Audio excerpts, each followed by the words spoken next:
नमस्कार, लोकमंच न्यूज में आपका स्वागत है। मैं अलका सिंह, आप देख रहे हैं खबर उत्तराखंड। बड़ी खबर से इस वक्त की शुरुआत करते हैं देहरादून से, जहां तीरथ रावत सरकार के 100 दिन पूरे हो गए हैं। आम आदमी पार्टी के नेता ने सरकार का 100 दिन पूरे होने पर घेराव किया है। फर्जी कोरोना रिपोर्ट पर हमला बोला है। सरकार के कोरोना की तैयारी को लेकर भी आम आदमी पार्टी के कार्यकर्ताओं ने निशाना साधा है। उत्तराखंड में बेरोजगारी के दर को लेकर भी सरकार के खिलाफ हमला बोला है। बड़ी जानकारी आपको देहरादून से दे रहे हैं, जहां तीरथ सरकार के 100 दिन पूरे होने पर आम आदमी पार्टी के नेता ने सरकार को घेरा है। फर्जी कोरोना रिपोर्ट के मामले में भी आम आदमी पार्टी ने सरकार पर हमला किए हैं। सरकार के कोरोना की तैयारी को लेकर भी आम आदमी की पार्टी ने निशाना साधा है और उत्तराखंड में बेरोजगारी के दर को लेकर सरकार पर हमला बोला है।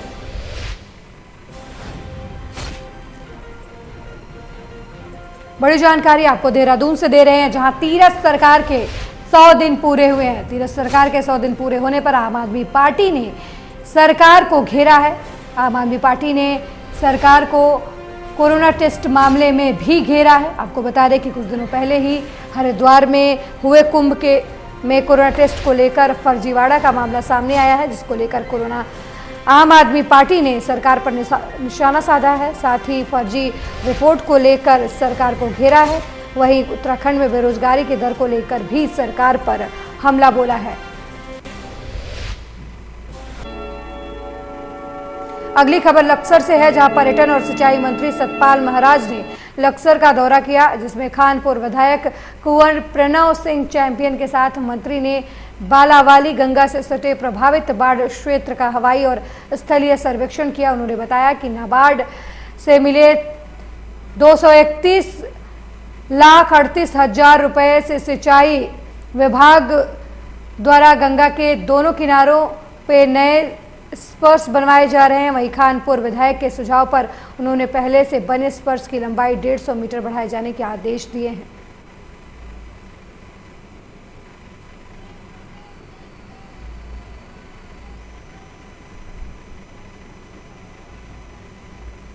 हम पहले भी बैठक कर चुके हैं और आज हम जो है मौका मुआयना करने आए हैं और हमने एरियल सर्वे किया है। पूरे इलाके को हमने बार बार घूम कर देखा है और इसमें अभी जो हम इसका प्रस्तावित करने जा रहे हैं वो है यहाँ पर स्पर को बढ़ाने की योजना करने जा रहे हैं। वर्तमान में नाबार्ड मड के अंतर्गत यह है 568.06 लाख की बाढ़ सुरक्षा योजना गतिमान है। इसमें 100 मीटर लंबाई के 4 स्पर जो है तटबंध की स्ट्रेंथनिंग के लिए जो है प्रावधानित है। इसके अंदर 4 स्परों का कार्य जो है 1, 2, 3, 4, 5 जो स्पर है हमारे पुनर्निर्माण एवं विस्तारीकरण के लिए, इसमें टोटल क्या है 61.9 लाख की। माननीय सिंचाई मंत्री जी श्री सतपाल महाराज जी खादर के क्षेत्र की जो प्रॉब्लम थी उसको देखने खुद आए हैं। मैं आभारी हूँ बहुत माननीय मंत्री जी का। हमारे पूरे इंजीनियर्स की टीम है और हम जो यहाँ खड़े हैं, गंगा का इतना चौड़ा पार्ट है, जो बालावाली का जो ये घाट है, यहीं से बाढ़ की शुरुआत होती है। पिछले साल आपने देखा है वायर क्रेट टूट गया था, हमने इसको बनवाया। अब इसको और बढ़ाने की योजना है, आदरणीय मंत्री से बता दिया गया है, इंजीनियर्स को आदेश हो गया है। और एक यहाँ से 300 मीटर नीचे डाउन स्ट्रीम में 150 मीटर का स्पर और बनाया जाएगा, जिससे एरिया सुरक्षित हो जाएगा।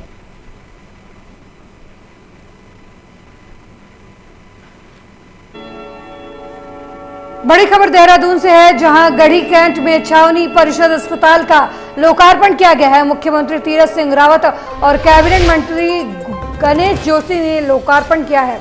बड़ी जानकारी आपको देहरादून से दे रहे हैं, जहां छावनी परिषद अस्पताल का लोकार्पण किया गया है। आपको बता दें, मुख्यमंत्री तीरथ सिंह रावत और कैबिनेट मंत्री गणेश जोशी ने इसका लोकार्पण किया है। वहीं राज्यसभा सांसद नरेश बंसल सहित टिहरी सांसद माला राजलक्ष्मी शाह भी मौजूद रही। अस्पताल में 100 ऑक्सीजन बेड, 10 ICU, 8 वेंटिलेटर की व्यवस्था की गई है। बड़ी जानकारी आपको हम देहरादून से दे रहे हैं, जहां पर गढ़ी कैंट में छावनी परिषद अस्पताल का लोकार्पण किया गया है। आपको बता दें, सीएम तीरथ सिंह रावत और कैबिनेट मंत्री गणेश जोशी ने ये लोकार्पण किया है। आपको बता दें कि 100 ऑक्सीजन बेड का राज्यसभा सांसद नरेश बंसल सहित टिहरी सांसद राज्यलक्ष्मी भी लोकार्पण के दौरान मौजूद रहीं। अस्पताल में 100 ऑक्सीजन बेड, 10 आईसीयू, 8 वेंटिलेटर की व्यवस्था की गई है। बड़ी खबर देहरादून से, जहां गढ़ी कैंट में छावनी परिषद अस्पताल का लोकार्पण किया गया है। मुख्यमंत्री तीरथ सिंह रावत और कैबिनेट मंत्री गणेश जोशी ने लोकार्पण किया है।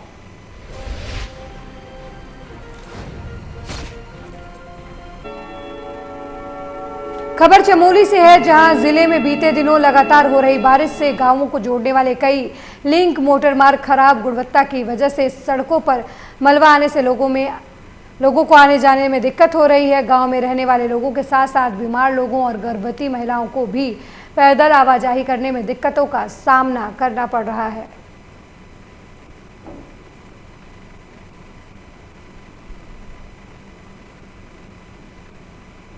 हमारे गांव की सड़क पिछले 2 हफ्तों से मलबा आने के कारण बंद पड़ी है।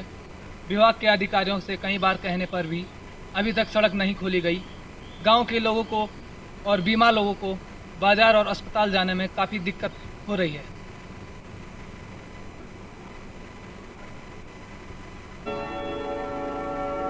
खबर काशीपुर से है, जहां आम आदमी पार्टी के प्रदेश उपाध्यक्ष ने काशीपुर नगर निगम की महापौर उषा चौधरी पर ट्रंचिंग ग्राउंड की प्रस्तावित जमीन पर घोटाले का सनसनीखेज आरोप लगाते हुए इस घोटाले की उच्च स्तरीय जांच की मांग की है।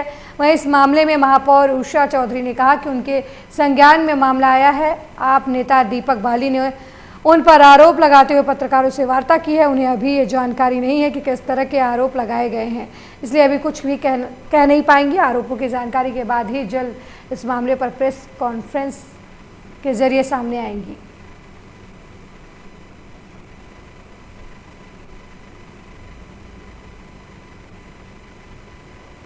ये सीधा 50 करोड़ के घोटाले का मामला है। टंचिंग ग्राउंड के नाम पर खनन का खेल खेला जा रहा है और इसमें जनहित का कोई मुद्दा नहीं है, जनहित की कोई बात नहीं है। ऐसा है कि मैं खुद कहूँगा कि वास्तव में अगर जीरो टॉलरेंस की सरकार है तो इस प्रकार की पूरी जांच होनी चाहिए और जांच में आना भी चाहिए कि ऐसी क्या मजबूरी थी कि जो नगर निगम की 5 एकड़ ज़मीन है ऑलरेडी मानपुर रोड पर, जिसमें टचिंग ग्राउंड चल रहा है, उसको बिना खोदे टचिंग ग्राउंड बना दिया गया और इसको खोदने के बाद टचिंग ग्राउंड बनाया जाएगा। इन दोनों बातों में क्या समानता है? ये जाँच का विषय है। ये सीधा महापौर बैठी हैं, वो जिम्मेदार हैं इसके लिए। अब जब जांच आगे बढ़ेगी तो और कौन कौन लोग इसमें संलिप्त है, कौन कौन इन्वॉल्व है, ये जांच में ही सामने आएगा। इसीलिए बार मैं इसकी जांच की मांग कर रहा हूं। खबर काशीपुर से है, जहां मुख्य बाजार स्थित SRS मॉल के बीजेपी कार्यालय के सभागार में बीजेपी अनुसूचित मोर्चा के जिलाध्यक्ष आयोजक अश्विनी कुमार ने कोरोना योद्धाओं को सम्मानित किया, जिसमें कोरोना काल में पुलिसकर्मी, स्वास्थ्य कर्मी, सफाई कर्मी, NGO कार्यकर्ताओं के साथ पत्रकारों को भी कोरोना योद्धा मानते हुए सम्मानित किया गया।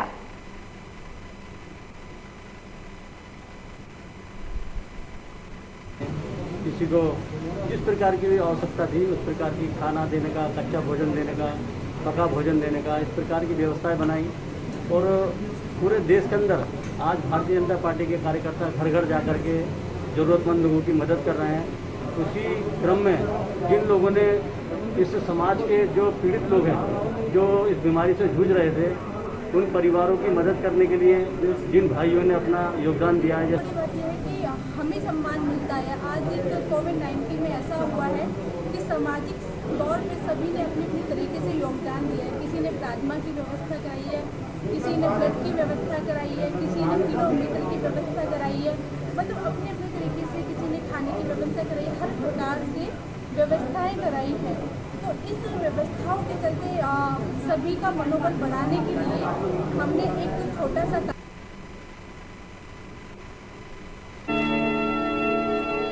अगली खबर भी काशीपुर से है, जहां कुंडा थाना क्षेत्र के गांव टीला में हुई अधेड़ की हत्या मामले का SP प्रमोद कुमार ने खुलासा किया है, जिसमें पुलिस ने आरोपियों की निशानदेही पर हत्या में खून से सना ईंट और कपड़े भी बरामद किए हैं। उधम सिंह नगर के SSP दिलीप कुमार और SP प्रमोद कुमार के निर्देश में पुलिस की 3 टीमों का गठन किया गया था। टीमों के पूछताछ करने पर सविता और मंजीत सिंह के बीच अवैध संबंधों के बारे में मुख्य जानकारी प्राप्त हुई, जिसमें साक्ष्य के आधार पर अभियुक्त अभियुक्तों के ऊपर मुकदमा दर्ज कर मात्र 3 घंटे के अंदर इस मामले का खुलासा कर दिया गया।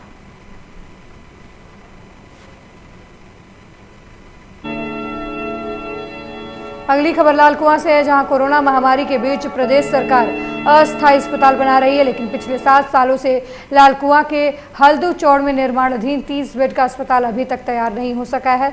वहीं क्षेत्रीय विधायक नवीन दुमका ने फरवरी 2021 में अस्पताल का उद्घाटन कर यह दावा किया था कि अस्पताल शुरू न होने के कारण लोगों को इलाज के लिए अन्य शहरों में भटकना पड़ रहा है। बताते चलें कि लालकुआं बिंदुखता के गांव की भारी जनसंख्या और राष्ट्रीय राजमार्ग पर होने वाली दुर्घटनाओं में घायलों के उपचार के लिए हल्दू चौड़ा में नवंबर 2014 को पूर्व की कांग्रेस सरकार के मंत्री हरीश चंद्र दुर्गपाल के प्रयासों से तत्कालीन स्वास्थ्य मंत्री सुरेंद्र नेगी और वित्त मंत्री इंदिरा हृदय ने लालकुआं के हल्दू चौड़ा क्षेत्र में 30 बेड का सामुदायिक स्वास्थ्य केंद्र की नींव रखी थी।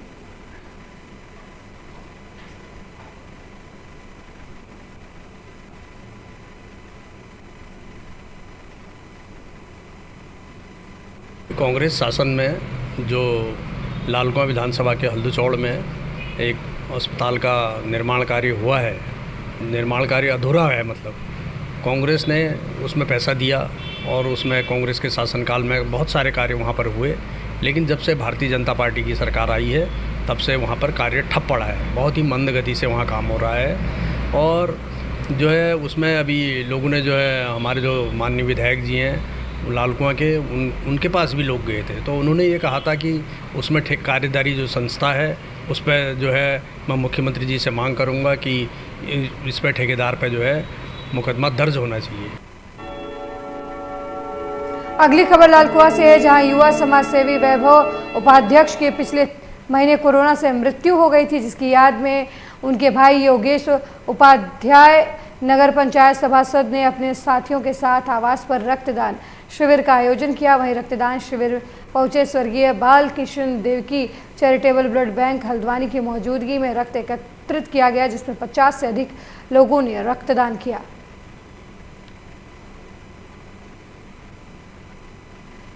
जिस तरीके से पूरे देश में कोरोना महामारी की दूसरी लहर ने कहर बरपाया और न जाने कितने अपनों को हम लोगों ने खोया, लालकुआं में हमारे छोटे भाई हमारा जो योगेश है सभासद नगर पालिका का, उनके भाई वैभव जो कोरोना के क्रूर हाथों ने हमसे छीन लिया, एक होनहार नौजवान नवयुवक था। और मैं बधाई देना चाहूँगा सभासद महोदय को कि उन्होंने अपने परिवार को संभाला, अपने यार पिछले 2018 से वो उसका लाइसेंस मिला था, तो उसके तहत वो ब्लड बैंक चल रहा है।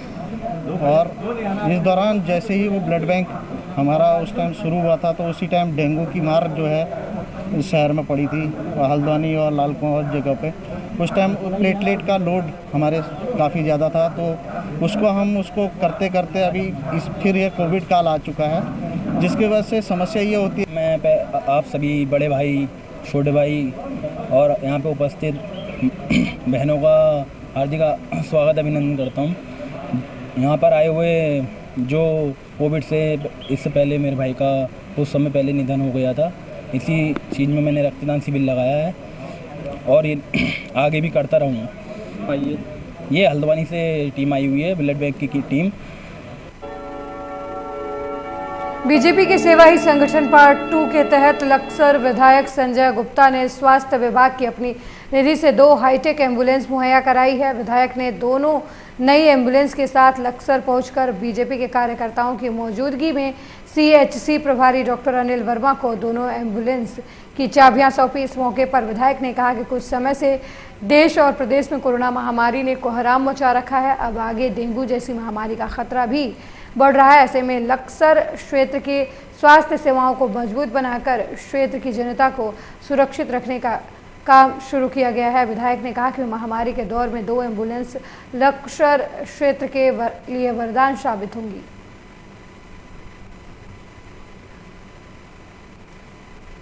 विधायक संजय गुप्ता जी के द्वारा ये एम्बुलेंस का 2 लक्सर को देना एक बहुत बड़ी बात है, क्योंकि ये दूरस्थ एरिया है। पूरे हरिद्वार के अंदर हमारा हार्ड टू रीच एरिया है, जहाँ पे कुछ स्वास्थ्य की सेवाएं बहुत अच्छी नहीं मिल पाती, तो जो एक्सीडेंट या कोविड संबंधी जितने भी मरीज है क्षेत्र के, जो उनको लाभ मिले कि अच्छे सेंटर पर भेजा जाए, हरिद्वार भेजा जाए, देहरादून कहीं भेजा जाए, तो उसके लिए हम लोगों ने विधायक जी को लिखा था और उन्होंने कहा कि जो भी कुछ चाहिए हम आपको देंगे, लेकिन यहाँ की जनता को उसका लाभ मिलना चाहिए। हमारे संगठन की और सरकार की तरफ से सेवा ही संगठन पार्ट 2 चल रहा है। उसके अंतर्गत ये 2 एम्बुलेंस मैंने अपने लक्सर क्षेत्र की महान जनता के जीवन की रक्षा के लिए मंगाई है, क्योंकि लक्सर की महान जनता के द्वारा ही मैं यहाँ का विधायक बना था और उनकी रक्षा, जीवन की रक्षा का दायित्व मेरे ऊपर है। तो मेरे संगठन और सरकार ने ये कहा था कि अपने क्षेत्र में आप जुटिए और अपने क्षेत्र की जनता की सेवा करिए, और जो ये कोविड चल रहा है महामारी, उससे अपने लोगों की रक्षा किसी भी प्रकार से हो सके वो कर। अगली खबर भी लक्सर से है, जहां लक्सर में युवा ने प्रेमिका को बताए बिना दूसरी जगह शादी कर ली। जहां जानकारी मिलने पर प्रेमिका युवक के घर पहुंची और उसी युवक से विवाह करने की जिद पकड़ ली। वहीं युवती ने शादी नहीं होने पर खाना नहीं खाने और पानी नहीं पीने तक की घोषणा कर दी। सूचना पर पहुंची पुलिस ने युवती को कोतवाली लाया और पुलिस ने मामले की जानकारी युवती के परिजनों को दी।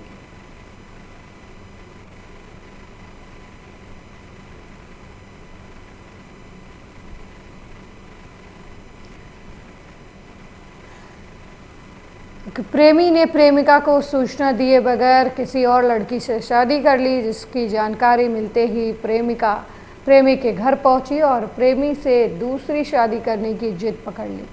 जिसके बाद सूचना पर मौके पर पहुंची पुलिस ने युवती को अपने साथ थाने ले आई और युवती के माता पिता को इस बात की जानकारी दी।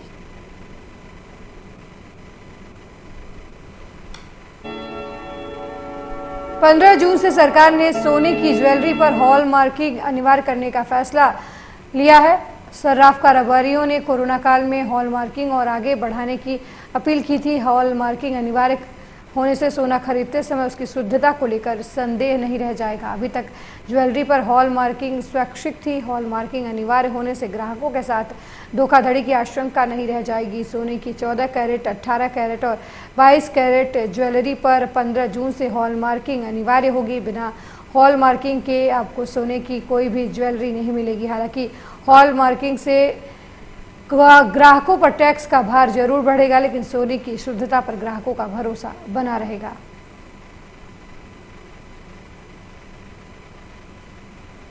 इसका सबसे पहले बेनिफिट तो यही है हमें कि अब जो है प्योर हॉलमार्क के साथ मिलेगी, यानी जितनी क्वालिटी है, जितनी इसकी है शुद्धता के साथ मिलेगी। लेकिन इसका नुकसान ये है कि अब इसमें जो टैक्सेस बढ़ेंगे तो बाहर बढ़ेगा सर कस्टमर के ऊपर, तो बाहर जो इसका बढ़ेगा, बस ये इसका सबसे बड़ा नुकसान यही है। बाकी क्वालिटी में है, प्योरिटी मिलेगी इसमें। ये जो हॉलमार्किंग जो गवर्नमेंट ने मैंडेटरी करी है, ये 15 तारीख तक इसका लास्ट टाइम था। इसमें कुछ दुकानदारों को छूट भी गई है, जो 40 लाख से जिनका टर्नओवर नीचे है उनको एग्जेम्प्ट कर दिया गवर्नमेंट ने। लेकिन इसका कहीं ना कहीं ग्राहक को फ़ायदा भी है और नुकसान भी है। फ़ायदा इन द सेंस ये है कि अब दुकानदार चाहकर भी बेईमाना ग्राहक के साथ नहीं कर सकता। जैसे पहले कुछ लोग 70% 72% की ज्वेलरी को 23 कैरेट लिखकर ग्राहक को दे दिया करते थे। अब ग्राहक को तो ये पता था कि 23 कैरेट, जबकि 23 कैरेट की ज्वेलरी में 96% बैठते हैं और वो 70-72% की ज्वेलरी पे 23 कैरेट लिखकर दे देते था। तो कस्टमर को यहाँ इसका एक बेनिफिट ये है कि दुकानदार चाहकर भी उससे धोखा नहीं कर पाएगा। मसूरी में कुछ दिन पहले परिवार सहित घूमने आए रुड़की के विधायक प्रदीप बत्रा का मास्क न पहनने के चलते एसआई नीरज कठैत ने मॉल रोड पर 500 रुपये का चालान किया था, जिस पर विधायक और एसआई नीरज में तीखी नोकझोंक भी हुई थी, जिसका वीडियो सोशल मीडिया पर वायरल हो गया। अब लोगों द्वारा विधायक के सत्ता की हनक पर काफ़ी कड़ी प्रतिक्रिया सोशल मीडिया पर दी जा रही है। वहीं इस मामले में नीरज कठैत के तबादले से मसूरी में राजनीतिक पारा चढ़ गया है, जहाँ एक और कांग्रेस सहित कई राजनीतिक और सामाजिक संगठनों ने इसका जमकर विरोध शुरू कर दिया। वहीं बीजेपी ने तबादले को रूटीन प्रक्रिया बताते हुए अपना पल्ला झाड़ दिया।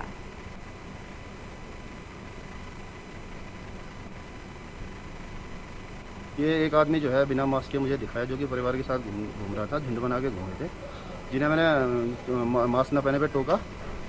तो ये कोई कार्ड वार्ड मुझे दिखा रहे थे, बीजेपी का विधायक अपने आप को बता रहे थे, लेकिन बिना मास्क थे। तो मैंने इनका 500 रुपये का चालान कटा है।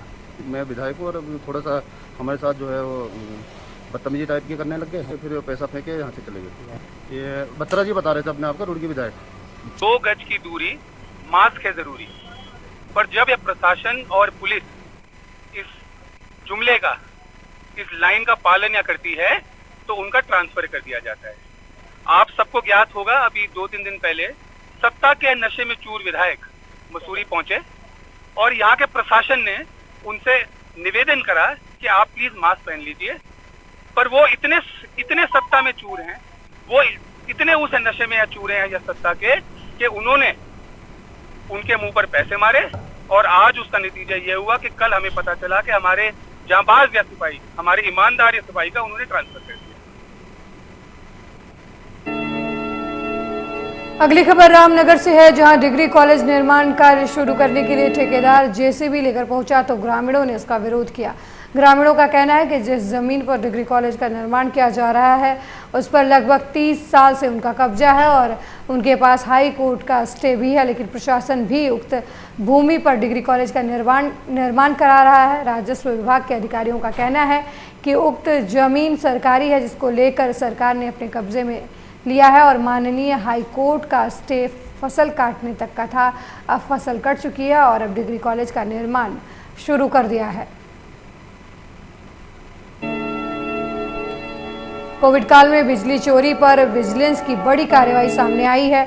वहीं विजिलेंस की टीम ने भगवानपुर स्थित एक नामी बड़े कॉम्प्लेक्स में छापेमार कार्रवाई करते हुए बड़ी विद्युत चोरी का भंडाफोड़ किया है। बता दें कि टीम ने प्रॉपर्टी डीलर सम्राट शर्मा समेत 2 लोगों के खिलाफ कानूनी कार्रवाई भी की है। फिलहाल पूरे मामले की गंभीरता से जांच चल रही है। टीम इस छापेमारी में क्षेत्र में हड़कंप मचा हुआ है। आपको बता दें कि एसपी विजिलेंस हरबंस सिंह के नेतृत्व में विजिलेंस की टीम रुड़की के भगवानपुर पहुंची, जहां टीम ने सम्राट कॉम्प्लेक्स में छापेमारी करते हुए बड़ी विद्युत चोरी का खुलासा किया है।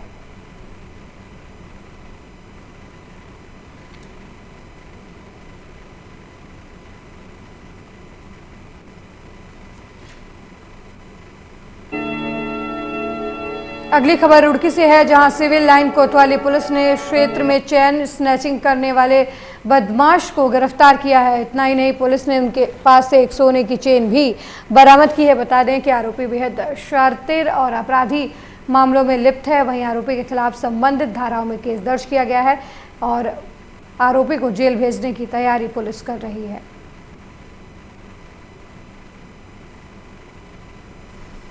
रुड़की में पुलिस ने एक चेन स्नैचर को गिरफ्तार किया है। चोर के पास से पुलिस ने सोने की चेन बरामद की है। आरोपी के खिलाफ पहले भी कई मामलों में मुकदमे दर्ज हैं। पुलिस ने पकड़े गए अभियुक्त पर कार्रवाई करते हुए उसे गिरफ्तार किया है। फिलहाल आरोपी को जेल भेजने की तैयारी चल रही है।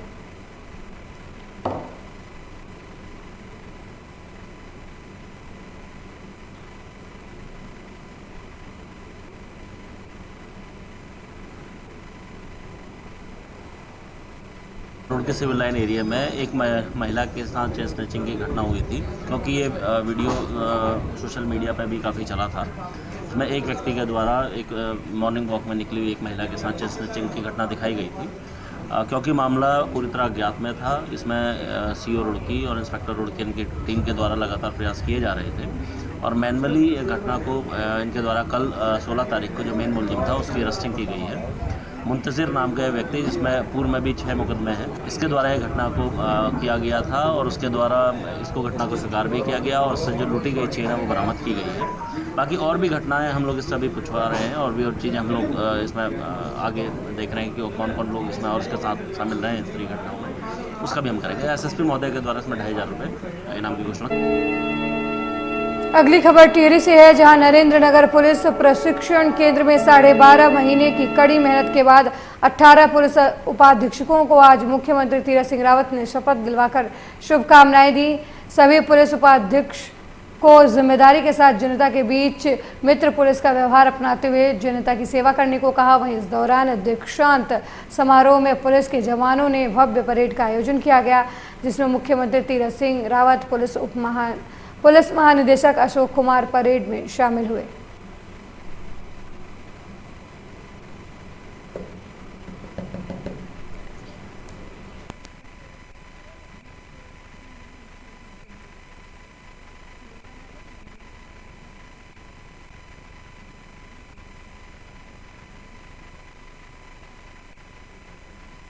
क्योंकि हम लोग after Kumbh we all were infected by corona virus. So उसके बाद हम लोगों को पीओपी की भी प्रिपरेशन करनी थी, बट मैंने जैसे कि कहा कि हमारे सीनियर ऑफिसर्स और डीजीपी महोदय ने हमारी बहुत बारीकी से मॉनिटरिंग की जब हम लोग बीमार हो गए, और हमारे सभी सीनियर्स डीआईजी महोदय ने बहुत ध्यान रखा हम लोगों का।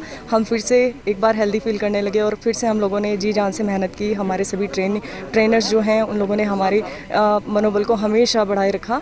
तो और माँ बाप का भी बहुत योगदान रहा, वो भी समय समय पर हम सभी का उत्साहवर्धन करते रहे। तो